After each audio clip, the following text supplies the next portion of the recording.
All right, so the ability to communicate is called aphasia. There's different disease terms of aphasia. There's expressive aphasia, alogia, motor aphasia, or also known as ataxic aphasia, visual aphasia, amphimethesia, and global aphasia. I'm going to go through a little presentation on different types of aphasia. So aphasia is defined as an acquired impairment in the use of language due to damage to certain parts of the brain.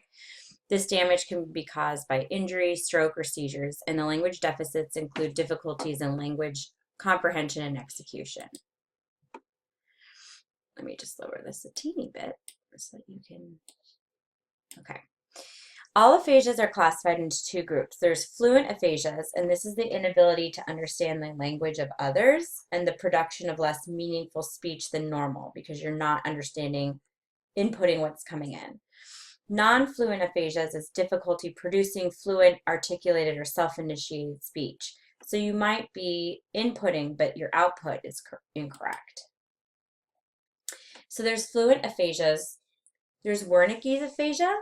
People with this type of aphasia have difficulty or inability understanding other speech and produce meaningless speech as well, okay?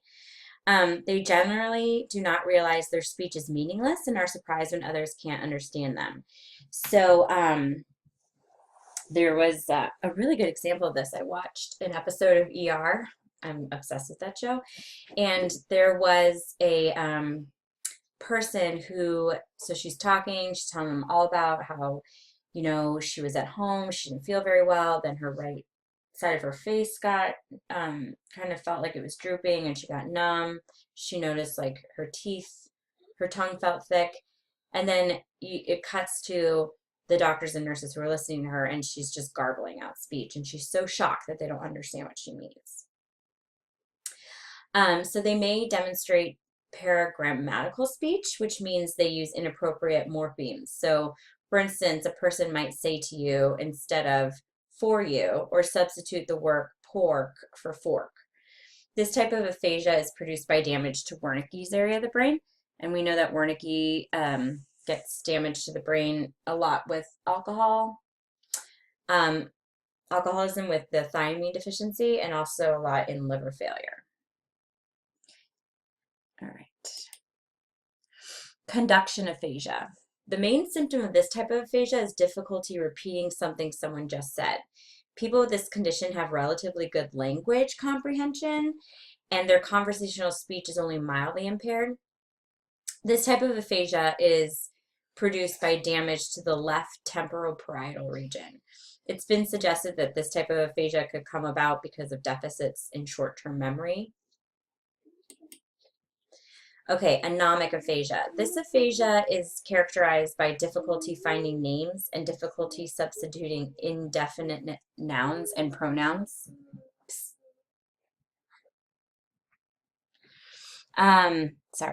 With substantive words. So for instance, people with this affliction will use words like thing, stuff, or it instead of automobiles, groceries, or furniture. There are very few cases of pure anomic aphasia, and it's therefore difficult to find the area of the brain it's responsible for, and they think it's really a mild form of Wernicke's aphasia. So transcortical sensory aphasia is a symptom of this type of aphasia. It's more fluent speech with some anomia, poor language comprehension, and echolalia, where they repeat what you say. Echolalia is the tendency to repeat something someone's just said. For instance, if a person with this type of aphasia was asked, "What is your name?" they are predisposed to repeat the question over and over instead of answering it. What's your name? What is your name? What is your name? What is your name? What is your name? What is your name? And they're not trying to be obnoxious, obviously. It's a language issue.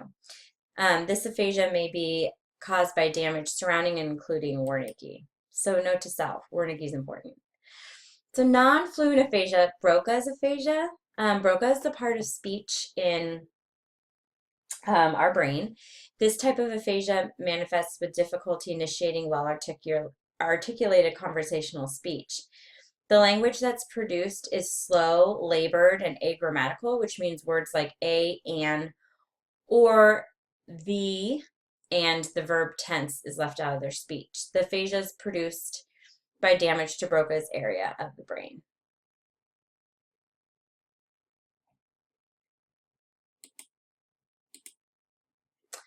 Okay, so more types of non-fluent. So there's transcortical motor aphasia.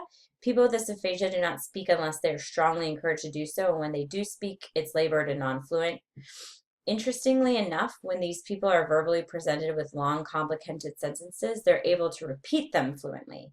This aphasia is produced by damage to the premotor cortex, anterior and superior to Broca. So global aphasia, as the name suggests, is the type of aphasia that's characterized by severe depression of all language skills, so having trouble understanding and producing. People with this affliction have poor language comprehension and speak in slow labored jargon. It's caused by damage to Broca and Wernicke area. So the handwriting of a person with aphasia reflects their speech impediment. That's really interesting. There was an experiment done with people with Broca and Wernicke. Aphasias were presented with a picture and then asked to write down a description of what they say in the picture. Okay, so here's the picture, right?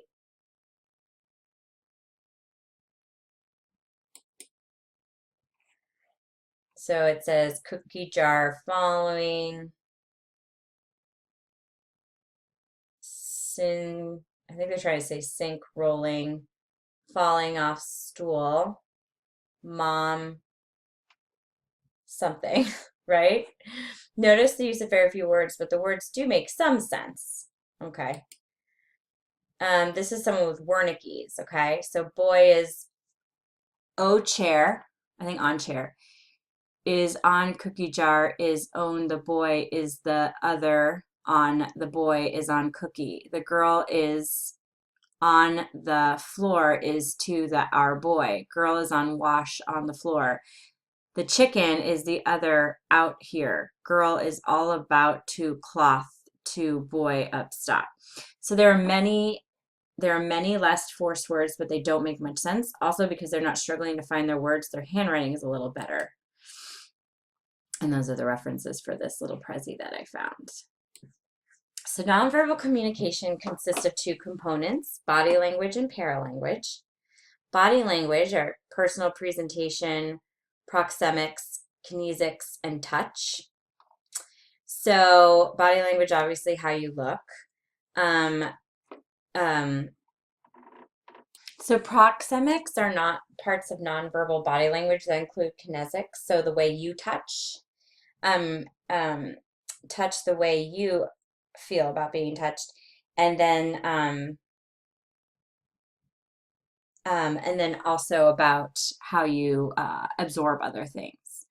So personal presentation, how the world views a person, personal grooming, perfumes, cosmetics. Proxemics, so we talk about personal space. So think about intimate distance, personal distance, social distance, public distance. 12 to more than 25 feet, wow. Kinesics, expressions, gestures, and postures, and then touch is how you touch people, right? So there's unwelcome touch, unwanted, a comforting touch, and a pleasurable touch. So paralanguage talks about nonverbal vocalization. So grunts, groans, sighs, sobs, that's nonverbal vocalization. Vocalizations affecting verbal message quality. So accent, intensity, intonation. So here's intonation. You did great versus you did great. Same exact sentence, intonation different. Nasality. Oh, I'm really sorry. Oh, I'm really sorry. Right? That changed completely how you perceive that message. Pause. Okay. Oh, I'm really sorry. Oh, I'm really sorry. Pitch. Oh, I'm really sorry. Oh, I'm really sorry. Then there's range. The way you will say it over and over again, like, oh, I'm sorry. Oh, I'm really sorry. I am really sorry. Rate. Oh, I'm really sorry. Versus, oh, I'm really sorry. Right? The rate's going to make a difference. The rhythm. Stress, and then the volume. I'm sure you guys are super into how I'm reading all of these. All right, nurse characteristics to foster communication. So unconditional positive regard, empathy, which means understanding where the person's coming from, authenticity and genuineness, caring, and active listening. Active listening is really important. So techniques to promote communication. You want to give someone a broad opening. How do you feel? Silence allows people to give them time to talk or to think. Focus, making sure that you're keeping on focus to one area. Clarify stuff, right? So let me get this straight. You're saying that you're having headaches every day, or you're having headaches um, just once a day. Interpret. So what I'm hearing is that you're frustrated with your pharmacy. Restate. You are having headaches twice a day, every day, and you're frustrated with your pharmacy because you can't get your refills. Validate. Yes, that must be so frustrating. I would hate to live with pain all the time. So nonverbal barriers to effective communication.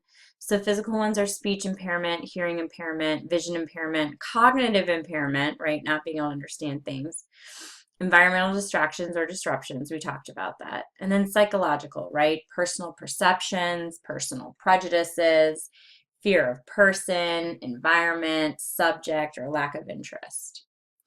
So verbal barriers to effective communication, errors in message conveyed by a nurse, giving orders, threatening patients, lecturing, criticizing, blaming, shaming, overly praising, and too much or too little information. So the health promotion model and communication, relationship to healthy people 2010. It's the relationship to Pender's health promotion model. So empowerment through communication. What do we teach? Well, we have to teach people things that are going to make them take ownership of what they're struggling with. You have to find out how learners learn. Are they visual? Are they readers? Do they need steps? Do they need broken down steps? What kind of learning environment are they in, and what's best for them? Are they going to learn better when they're in a crowded place? I know I do, but some people need complete silence with no distractions. And we have to look at the technology and communication we have.